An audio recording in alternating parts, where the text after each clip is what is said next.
currents of birth, existence, and death.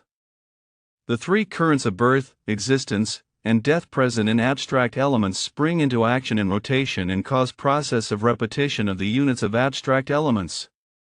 When the force of the current of birth is active, the other two currents remain dormant. When the force of the current of existence is active, the other two currents, namely, birth and death, remain dormant, and when the force of current of death is active, the other two currents, namely, birth and existence, remain dormant. The forces of each of these three currents do not last for long. Whilst a current is active, it consumes rapidly the forces it has, and whilst a current remains dormant, it gathers more forces into it.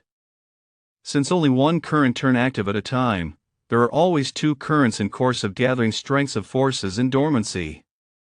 As each current turns active and expends its forces, its next current matures in strength sufficient to turn active, and, in this manner, each dormant current appears with adequate strength of force at its due turn, and no sooner does one current complete its function than the next current takes over and carries through its task.